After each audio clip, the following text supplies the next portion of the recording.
Hello dear learners, welcome back to Abid Shiksha. Today's daily news capsule is brought to you by Abid Shiksha. So let us begin. आज की जो important news है वो है first G7 meet appeals for humanitarian pauses in Gaza. Second, Kerala forms organic farming mission to boost agriculture. Third, Taiwan a Malacca blockade and India's options. This is a very important topic and probability भी है इस topic का question आने का, map based question आने का ज़्यादा chances रहेगा, ठीक है. Fourth is poll timing. This is regarding प्रधानमंत्री गरीब कल्याण अन्न योजना, इसके रिगार्डिंग है ये topic. And the last news for today, world will overshoot 2030 fossil fuel limit by twice over. ठीक है, ये जो है हम ये रिपोर्ट के अनुसार ये बताया गया है कि हम जो है ओवरशूट कर जाएंगे. ठीक है, तो आज की जो है इंपॉर्टेंट न्यूज़ को जो है हम फटाफट कवर कर लेते हैं. ठीक है, पहला जो न्यूज़ है that is G7 meet appeals for humanitarian pauses in Gaza. ठीक है, तो आपको मालूम है Israel has attack on Hamas and inevitably जो है पीपल जो है अब उस पर अफेक्ट हुए जा रहे हैं. एंड उसकी वजह से बहुत सारे बच्चों का, चिल्ड्रन का, इन्फेंट्स का, विमेन का, ओल्डरली एजेस का, मेन का जो हमास में है भी नहीं, उनके वजह से जो है डेथ्स बहुत सारे काउंट हुए. तो G7 का जो है meeting, this is a group of 7 countries. वो 7 कंट्रीज जो है दे बिलोंग फ्रॉम दी मतलब developed world. The so called norms set by the developed countries, उन्होंने अपने हिसाब से बोल दिया है कि they are the global north और दी डेवलप्ड कंट्रीज. ठीक है, तो उनका जो है 7 कंट्रीज का जो है ग्रुपिंग है, वो क्या कह रहे हैं कि अब वो अपील कर रहे हैं. ठीक है, अपील कर रहे हैं किससे? इजराइल से, to stop a war, stop जो है थोड़ा ह्यूमैनिटेरियन एड्स के लिए जो है स्टॉप करे, इस तरीके के जो है वॉर जो है उसको स्टॉप करने की बात इसमें कही गई है. ठीक है, तो G7 कंट्रीज क्या है वो इम्पॉर्टेंट है इस टॉपिक के लिए. बाकी हमने भी तो है इलेबोरेटली डिस्कस किया है about Hamas, Israel, West Bank और उसके आसपास के रीजन्स और regions and the regions why it had taken place in the first place. उसके बारे में हमने इंपॉर्टेंटली डिस्कस किया है. ठीक है, what is group of 7? This is ये एक फोरम है जिसमें जो है 7 developed countries. Which 7 countries? UK, Canada, France, Germany, Italy, Japan and US. ये जो 7 कंट्रीज है they call themselves as the G7 countries. ठीक है, ये 7 कंट्री जो है डेवलप्ड कंट्रीज है और ये जो है all the G7 countries are part of G20. This is very important.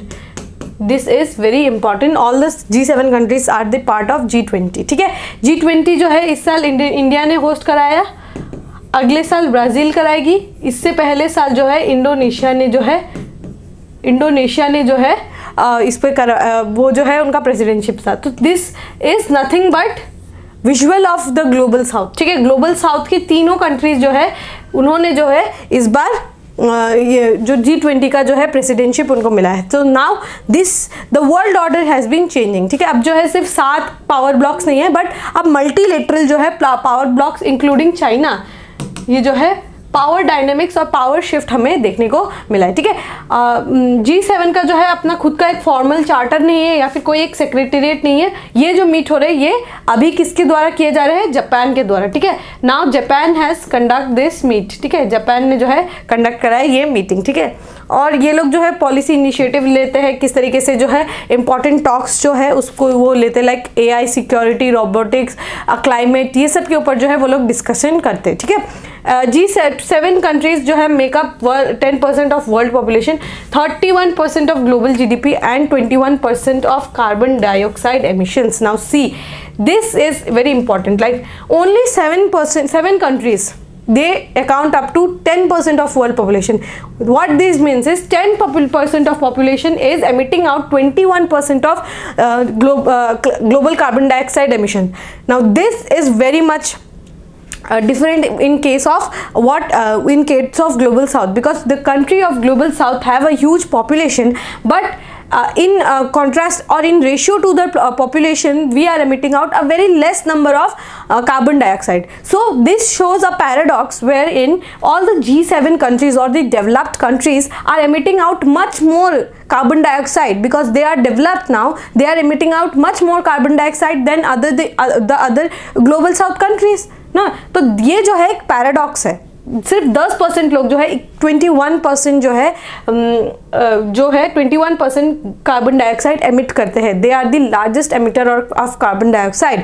India का जो है पर कैपिटा अगर कार्बन डाइऑक्साइड देखें तो इसका जो है 1/4 भी नहीं होगा, ठीक है, 1/4 के पॉइंट में आएगा। जितना एक यूएस का सिटीजन जितना कार्बन डाइऑक्साइड एमिट करता है उतना जो है एक इंडिया का सिटीजन नहीं करता, उसका शायद 0% में वो एमिट करता है। So this is a contrast, ठीक है।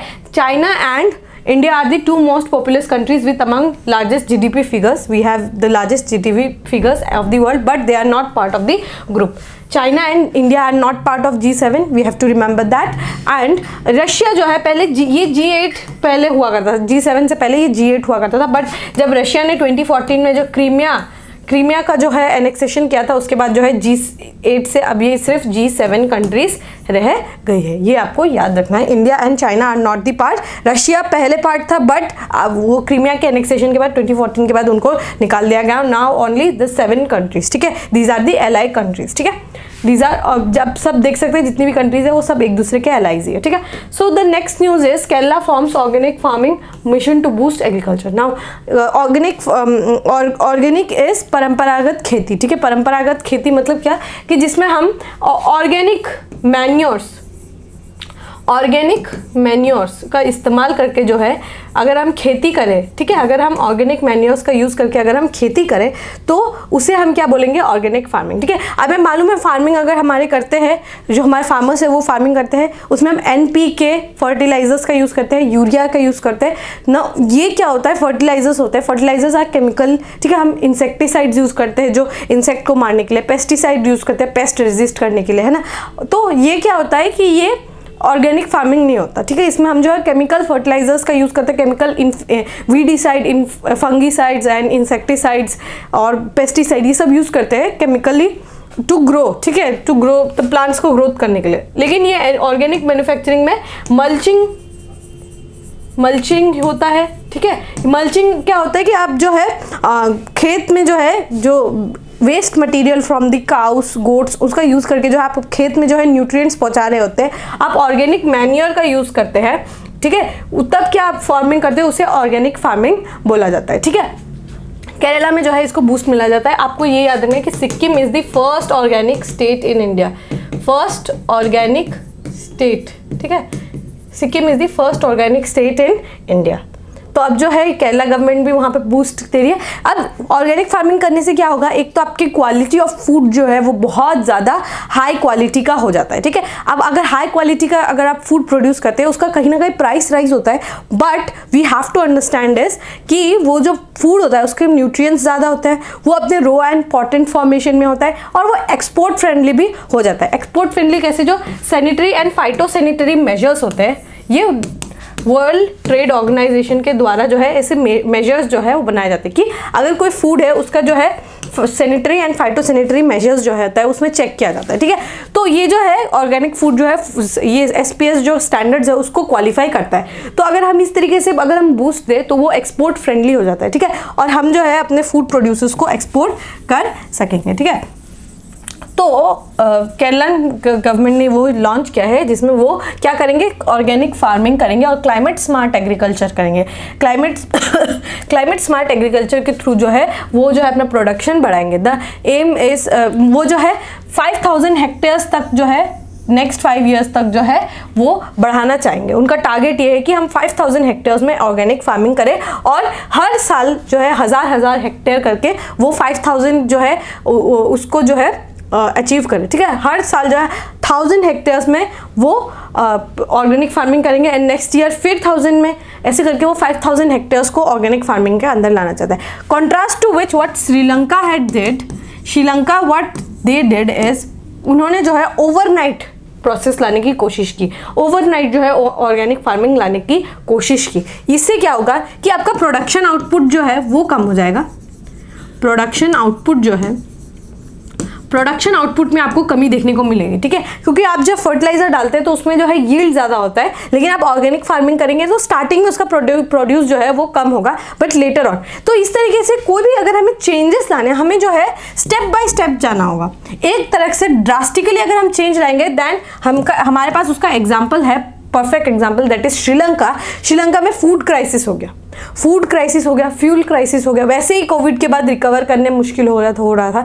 तो श्रीलंका में ये हम लोग को देखने को मिला। इसलिए हमें जो है फेज्ड तरीके से जो है हमें फार्मिंग जो है ऑर्गेनिक फार्मिंग लाना चाहिए। इट इज़ वेरी गुड, ठीक है। तो ऑर्गेनिक फार्मिंग के बारे में मैंने आपको बता दिया। यहाँ पे क्या होगा, the mission will take steps such as system for certification, branding and marketing of organic culture products from Kerala, ठीक है। ये लोग जो है सर्टिफिकेशन देंगे, ब्रांडिंग कराएंगे और मार्केटिंग कराएंगे किसका, ऑर्गेनिक प्रोडक्ट्स का, ठीक है। और वो जो ऑर्गेनिक फार्मिंग प्रोटोकॉल भी है वो भी एक बनाएंगे which will be in sync with protocol prevalent to national and international levels. Now what I was talking about was SPS measures, ये भी जो है उसके साथ इन सिंक रहेगा, ठीक है। The mission will be focused on value addition पे उनका फोकस रहेगा ऑफ ऑर्गेनिक प्रोडक्ट्स, ठीक है। ऑर्गेनिक प्रोडक्ट्स का वैसे भी डिमांड है, बहुत ज़्यादा है मार्केट में। If we give an impetus to organic farming that would be very good for us, ठीक है। Okay, so we will move on to the next news. The next news is Taiwan and Malacca blockade and India's option, ठीक है। So Malacca point is very important from exam perspective because Malacca point is one of the choke points, ठीक है। choke points है Malacca, strait of Malacca. और geopolitical tensions या फिर geopolitical rivalry में हर कोई कंट्री चाहता है कि वो जो है कंट्रोल करे in the choke points of trade, because how a country is going to survive when it is going to do trade, ठीक है। ट्रेड जो है लेन देन इम्पोर्ट एक्सपोर्ट जब तक वो कराएगी द कंट्री वुड सर्वाइव। तो द इंपॉर्टेंट चौक पॉइंट्स में एक चौक पॉइंट है that is strait of Malacca. Strait of Malacca को जो है सब कोई कंट्रोल करना चाहते हैं, mainly to get the access of Indo Pacific का अगर आपको एक्सेस चाहिए तो स्ट्रेट ऑफ मलक्का जो है वो इंपॉर्टेंट रूट हो जाता है। पहले सुई कैनाल था, सुई कैनाल के थ्रू जो है लोग जाते थे, हमने जो है शिपमेंट वगैरह जो है वो मूव इन मूव आउट करते थे, बट वो इतना बिजी हो गया कि अब लोगों ने ऑल्टरनेट रूट देखने का शुरू किया है and for that straight of Malacca becomes a very important location. Straight of Malacca जो है इंपॉर्टेंट लोकेशन हो जाता है and every big country including China, including USA, including US's allies, India, सब जो है स्ट्रेट ऑफ मलक्का पे जो है अपनी आइज जो है गड़ा के रखे हैं उन लोगों ने, ठीक है। क्यों? क्योंकि वो इंपॉर्टेंट चोक पॉइंट हो जाता है, ठीक है। अब वहाँ पे एक इशू रेज होता है, द इशू ऑफ ताइवान का इशू वहाँ पे रेज हो जाता है बिकॉज ताइवान क्या है, वो एक डेमोक्रेटिक कंट्री जो है वो बनना चाहती है, ठीक है। ताइवान जो है एक डेमोक्रेटिक कंट्री बनना चाहती है और चाइना चाहती है कि ताइवान जो है उनके कंट्रोल में आ जाए। अब ताइवान की वजह से ये इशू जो है इशू इसीलिए बन जाता है क्योंकि अब ताइवान और US जो है वो दोनों एलाई कंट्रीज है, ठीक है। अब वो अगर उन्होंने ये ऐसा कुछ किया है, if you remember the case of Nancy Pelosi जो है स्पीकर थी US की, वो उन्होंने बोला था कि चाइना में आएंगे, वो ताइवान में आएंगे, मीटिंग करेंगे, but what China did was वो रिटेलिएट कर दिया, ठीक है। उन्होंने जो है रिटेलिएशन किया कि नैन्सी पेलोसी जो है वो आ नहीं सकती है, कहाँ पर, ताइवान पर, बट वो जैसे भी I that is a talk of another town. So see how strategically Taiwan is important, how all the countries are eyeing on Taiwan is the hub of, पहली बात तो ये they are hub of semiconductor का वो hub है। Second, geo strategically उनका location जो है मलक्का स्ट्रेट से बहुत ही नज़दीक है, ठीक है। मलक्का स्ट्रेट से बहुत ही नज़दीक है एंड ताइवान इशू जो है वो काफ़ी ज़्यादा है प्रेवलेंट, ठीक है, इन द वर्ल्ड। इसीलिए जो है US का इन्वॉल्वमेंट वहाँ पे ज़्यादा होगा और US के साथ हमने इस तरीके के, इंडिया ने जो है, भारत ने जो है इस तरीके की जो है हमने डील्स साइन किए हैं। अगर इफ गॉड फॉरबिड अगर वहाँ पे कुछ इशू होता है then India would be indirectly involve in the case, indirectly involve in US China जो है राइवलरी है, उसमें कहीं ना कहीं इंडिया को इन्वॉल्व होना ही पड़ेगा, इधर डायरेक्टली और इनडायरेक्टली, ठीक है। तो इसी वजह से यहाँ पे इशू हो सकता है, ठीक है। मल्टीपल कॉन्स्ट्रेंट्स जो है यहाँ पे हमें देखने का मिलेगा, ठीक है। और अगर स्ट्रेट ऑफ मलक्का अगर हम देखें, स्ट्रेट ऑफ मलक्का देखें तो अंडमान जो है, अंडमान वो भी काफ़ी ज़्यादा क्लोज विसिनिटी पे है, कहाँ पे, स्ट्रेट ऑफ मलक्का। तो इसीलिए इंपॉर्टेंट हो जाता है हमें जो है स्ट्रेट ऑफ मलक्का में जो है पीस और स्टेबिलिटी मेंटेन करने के लिए, ठीक है।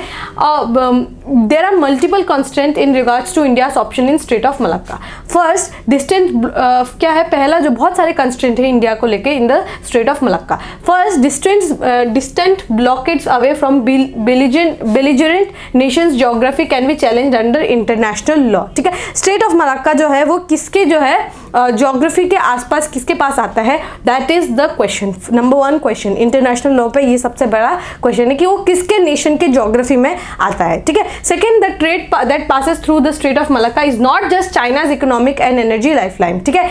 ये जो है सिर्फ चाइना का जो है यहाँ पे जो है जितने भी goods and services, I am sorry, जितने भी गुड्स जो है ट्रैवल करते हैं, that is not just of China, बाकी बहुत सारी कंट्री भी यहाँ पे जो है like Japan, like south Korea जो है, ये सारी कंट्रीज जो है वहाँ पे से जो है ट्रेड जो है करती है, ठीक है। See overwhelming volume of trade of Japan, South Korea, even if India itself passes through the same strait, India भी जो अपना जितना भी सामान पहुंचाना चाहती है वो स्ट्रेट ऑफ मलक्का के थ्रू पहुंचाती है, ठीक है।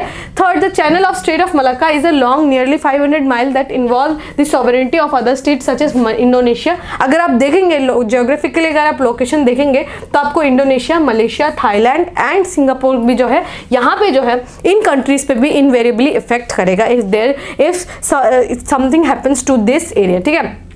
अगर नेवल ब्लॉकेड अगर चाइना या यूएस दोनों कंट्रीज में से किसी एक ने किया, देन यहाँ पे जो है इन सारी कंट्रीज ये इंडोनेशिया, मलेशिया, थाईलैंड, सिंगापुर, इन सारी कंट्रीज पे जो है इफेक्ट इनवेरिएबली होगा। The affected countries are unlikely to support naval blockade, ठीक है। ये सारी कंट्रीज जो है ये नेवल ब्लॉकेड नहीं चाहती है। Fourth, the commercial shipping is extremely complex to identify in terms of sovereignty of vessel, flag, registration, insurance and ownership of cargo, ठीक है। कमर्शियल शिपिंग जो है यहाँ पे बहुत ज़्यादा इंपॉर्टेंट हो जाता है, ठीक है। यहाँ पे जो है बहुत ज़्यादा जो है कॉम्प्लेक्स हो जाता है, ठीक है। किस तरीके से हम आइडेंटिफाई करते हैं एक वेसल को जो मूव कर रहा है, वो हम किस तरीके से जानते हैं, फ्लैग किसका है, रजिस्ट्रेशन, इंश्योरेंस वगैरह भी यहाँ पे काफ़ी मुश्किल हो जाता है, ठीक है। And these are often multinational in nature, ठीक है। अगर एक कंट्री जो है लेट्स सपोज कि एक कंट्री है कि जापान से जो है वो शिपमेंट कर रही है कहाँ पे, यूएसए पे।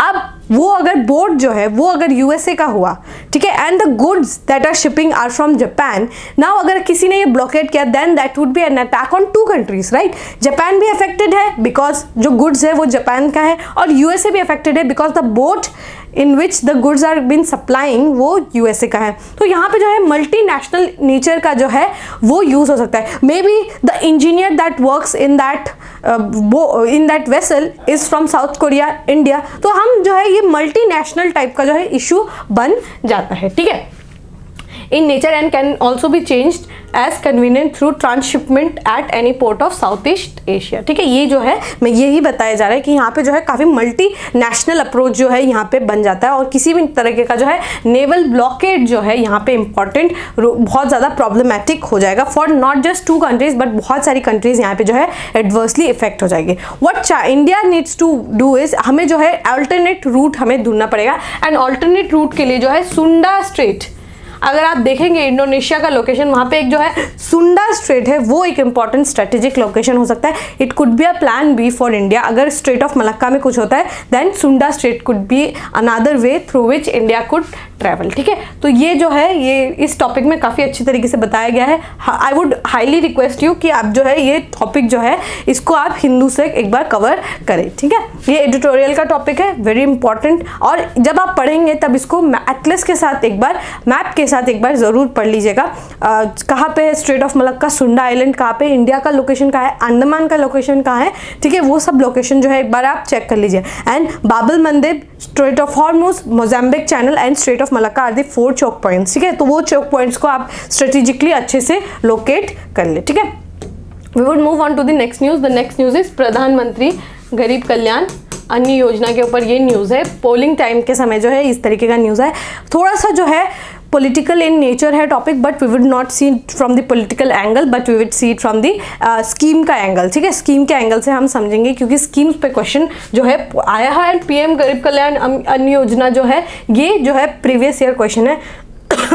So this becomes very important, ठीक है। The union government to extend free food grain scheme for next 5 years, ठीक है। पीएम गरीब कल्याण अन्न योजना को जो है नेक्स्ट ईयर तक के लिए जो है एक्सटेंड कर दिया गया है, ठीक है। So because it covers a large section of vulnerable people, ठीक है। हमारा जो ये एम है कि हंगर के कारण कोई भी जो है किसी की भी डेथ ना हो, हंगर के कारण कोई भी जो है भूखे पेट ना सोए, this is the aim of PM Garib Kalyan Anna योजना, ठीक है। तो इसमें जो हम free food grains, now see the word free food grains, ठीक है, फ्री फूड ग्रेन्स जो है हम पहुंचाते हैं, ठीक है।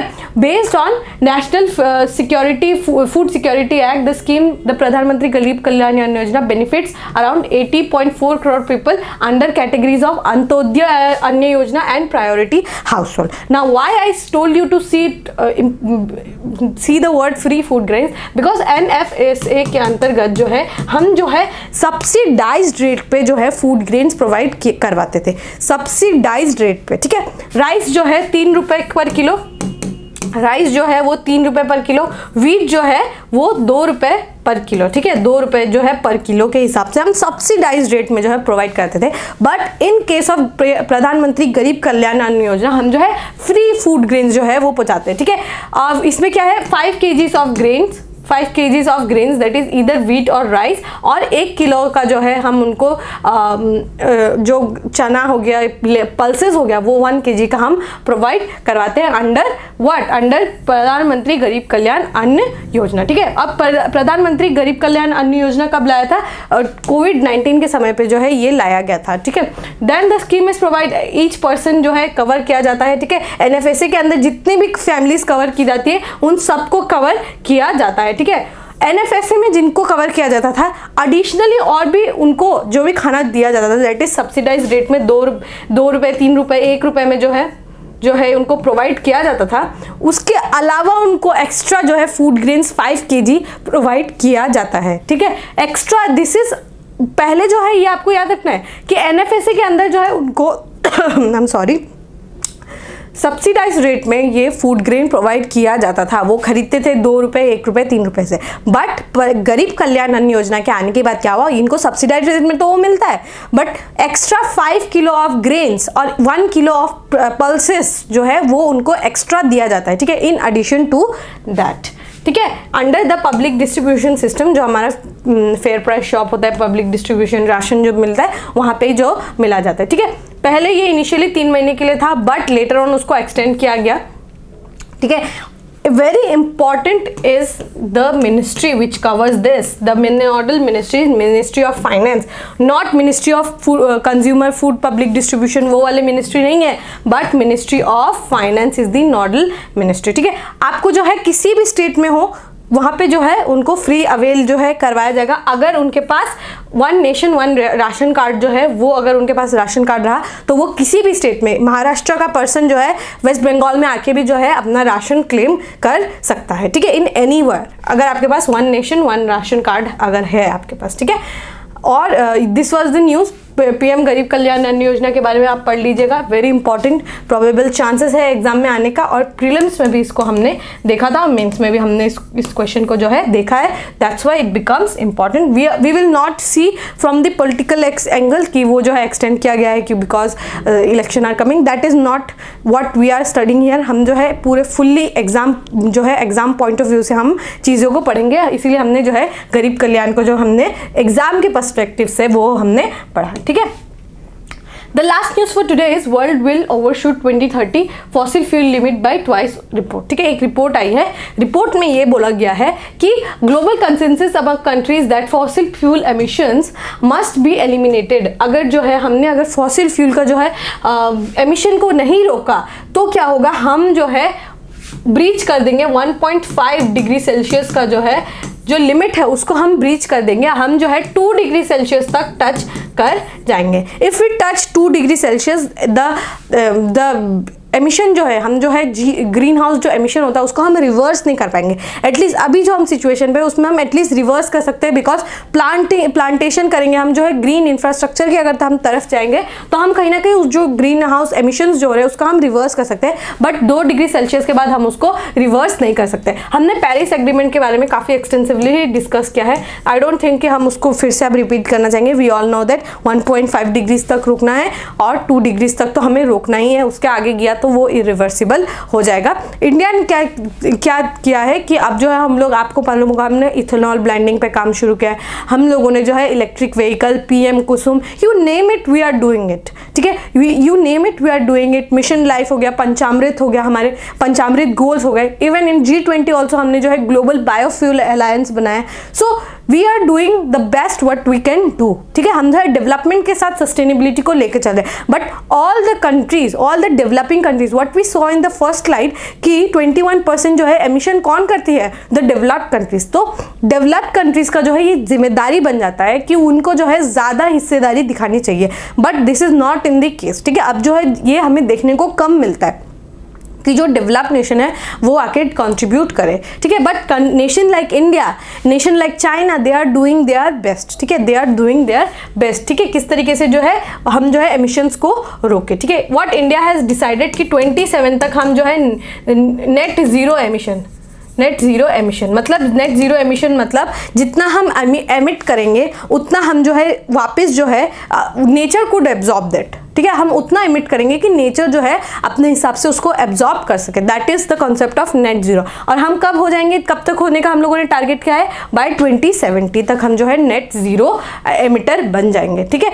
एक इंपॉर्टेंट है production gap report. Production gap report किसने रिलीज किया है, स्टॉकहोम एनवायरमेंट इंस्टीट्यूट, ठीक है। Basically it is been release by UNEP, ठीक है। एक और रिपोर्ट आता है adaptation gap report, adaptation gap report, it is also released by UNEP, United Nations environment programme, ठीक है, ठीक है। So major 20 major fossil fuel countries कौन कौन सी है, Australia, Brazil, Canada, China, Colombia, Germany, India, Indonesia, Kazakhstan, Kuwait, Mexico, Nigeria, Norway, Qatar, Russia, Saudi Arabia, South Africa, the UAE, the UK and the US। These are the major 20 fossil fuel emitters country, ठीक है। इसमें आप जो है developing nation, developed nation जो है सबको आप इसमें देख पाएंगे, ठीक है। So with this we have come to end of today's daily news discussion. If you want to know about Assam TET recruitment exam, हमने जो है extensive course release किया है किसका, पेपर 1 का, ठीक है, which includes pedagogy, Assam GK, English and GS and current affairs, ठीक है। If you want to know further then you can contact in the given number, आप जो है given number पे जो है contact कर सकते हैं, and you can use the code PD100 to get an additional discount, ठीक है। So with this we have come to end of today's daily news discussion. If you have liked this discussion, don't forget to give a like and write down in the comment section, and we will meet tomorrow. Till then, take care and thank you.